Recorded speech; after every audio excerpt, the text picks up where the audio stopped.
Are you haunted by hunger? How to keep your demons at bay. Life can be a nightmare when you try and negotiate the modern food environment without the fundamental skills of eating.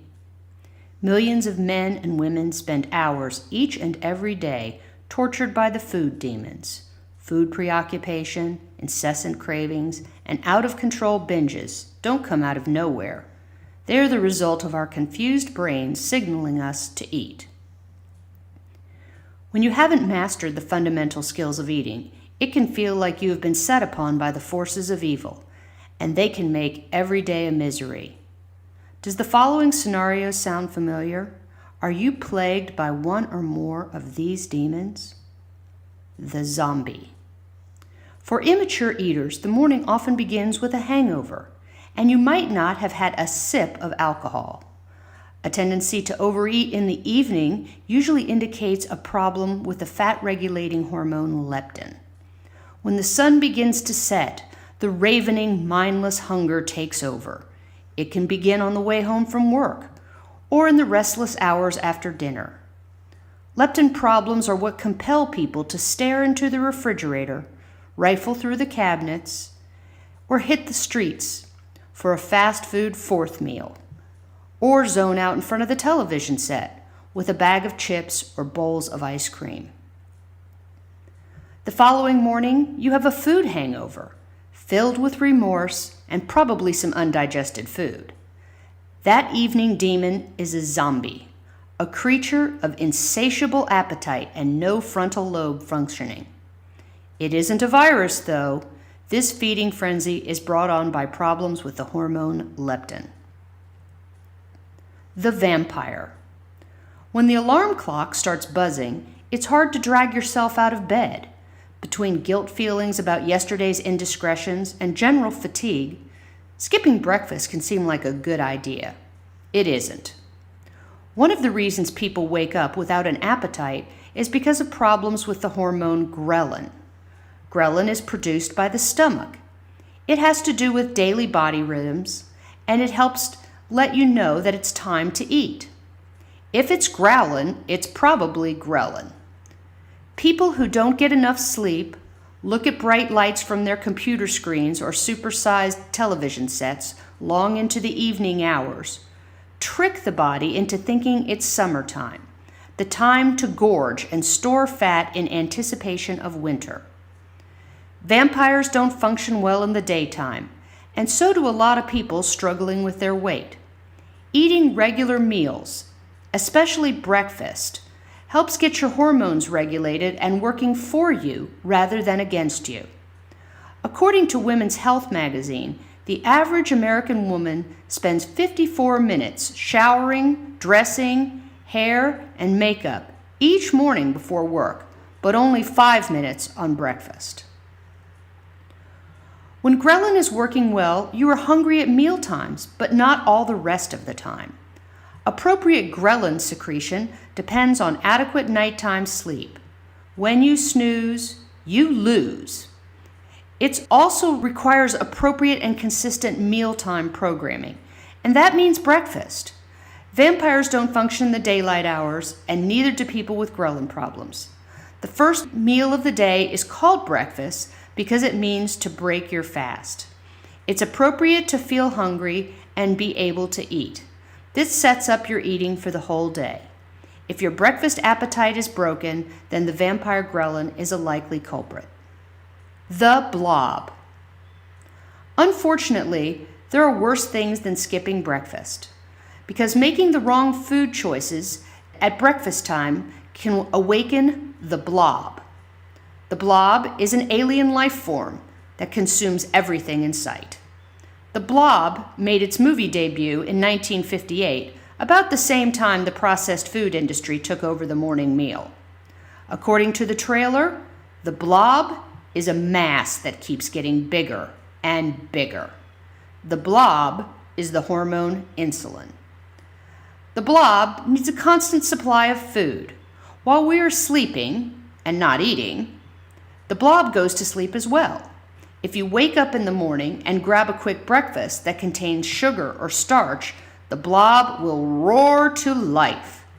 Many unenlightened eaters have some of the blob's favorite foods at breakfast: cereal, juice, muffins, pancakes, fat-free yogurt, toast, or bagels. If you eat these foods at breakfast, the blob will be bossing you around for the rest of the day. That's because insulin is the hormone of fat storage. If insulin is around too much, then insulin resistance develops. Under these circumstances, everything you eat is stuffed into your fat cells for later, leaving you hungry even if you've just eaten. The blob will eat anything and everything. If you snack or eat too many carbohydrates, you will have to battle the blob every day. The blob will always win. Next is the banshee. Once the day really gets rolling, you might notice a persistent screaming noise in your ear. That's the banshee. She's there to let you know that you're feeling a lot of stress. Stress hormones like cortisol and adrenaline make you feel like you must do something immediately. Unskilled eaters usually shut the banshee up by giving her something to eat. She can't scream with her mouth full. Back in the olden days, when we felt stress, we took a coffee break and had some coffee. Then we decided coffee break really meant coffee cake. The banshee loves coffee cake and also vending machines. When you handle stress with food, don't expect the banshee to go away. As soon as she finishes eating, she will return, screaming just as loud as ever. The ghost. Look at the time. It's 1 p.m. already. Did you eat lunch, or did you just throw down some food to keep the demons at bay? You haven't eaten a thing all day? Well, probably you have eaten. You just don't remember. That's the ghost. The ghost is that invisible creature that wafts around, taking a bite here and a bite there. All those bites add up, though. If you eat like a ghost, you will need a sheet to cover yourself up because your pants will mysteriously keep growing too tight. The pusher man. Many unskilled eaters can make it through most of the day pretty well. They are often on a diet, so they eat very carefully controlled breakfast, lunch, and snacks. But as their energy begins to flag in the afternoon, that's when the pusher man pounces. This drug dealer doesn't dispense heroin and cocaine, but he does deal in 2 other white powders that hijacked the exact same neurotransmitters or brain chemicals. Ordinary wheat contains exomorphins, or opiate-like substances. If you eat a lot of pasta, cereal, or bakery items, then you are going to suffer from withdrawal just like other narcotic addicts. Yes, it's true. Your hoagie has heroin-like effects on the brain. It starts off with a gnawing sensation that gets stronger until you eat something with wheat in it. Sugar acts much like cocaine in the brain. Studies show that lab rats, an animal that is very fond of cocaine, like rhesus monkeys, they will self-administer cocaine until they die. Lab rats actually press the bar with greater enthusiasm and persistence for sugar than they do for cocaine. We can't ethically repeat this experiment on human beings, but watch people in front of the vending machine pressing for their Snickers bar. You get the idea. Unlike the withdrawal symptoms of wheat addiction, sugar is all about anticipation and craving. It causes tremendous food preoccupation and distraction. It becomes hard to think about anything else but your next fix. Drug dealer to the rescue. What's it going to be today? How about both? In street drug lingo, a heroin-cocaine combo is called a speedball. Those low-fat packaged sweet treats work exactly the same way. The pusher man, or food producers, know that the way to get a lifelong customer is to keep the cost low and the addictive quality high. That's what keeps their clients coming back for more. The witch. Women are especially susceptible to the witch. At first, they think the witch is their friend. She offers helpful, constructive criticism that helps them stick to their diet. She may say things like, You don't really want to eat that. Remember, swimsuit season is just around the corner. But it doesn't take long for the witch to turn into a real bitch. The messages become vicious and personal. Fat slob, disgusting, repulsive. A recent survey in Glamour magazine found that the average woman has 13 negative body thoughts a day, about 1 for every waking hour. Sadly, some women confess to 50 or even 100 hateful thoughts about their body shape on a daily basis. This inner voice is the witch, and she is calculating and cruel. She also likes to pinch fat with her bony fingers. The witch, being female, prefers to act indirectly. She gets you to overeat by stripping you of your defenses so you are more susceptible to the other forces of evil, like the banshee, the blob, and the zombie. The werewolf. The witch's favorite accomplice is her demon lover, the werewolf. He doesn't come out every day. He only comes out sporadically. Werewolves in movies come out at a specific time, when the moon is full. The werewolf that sabotages your eating also comes out at a specific time, when you go on a restrictive diet. Traditional diets are an attempt to keep the werewolf under lock and key. But diets are flimsy things, really, and when the beast gets hungry enough, he'll always break free. Once he gets loose, there's no stopping him until his enormous appetite is satisfied. Unskilled eaters try and keep the beast at bay by counting calories and starving themselves. It doesn't work. When that werewolf escapes, he is going on a huge binge. The barbarian. The boys tend to be less susceptible to the witch than the girls.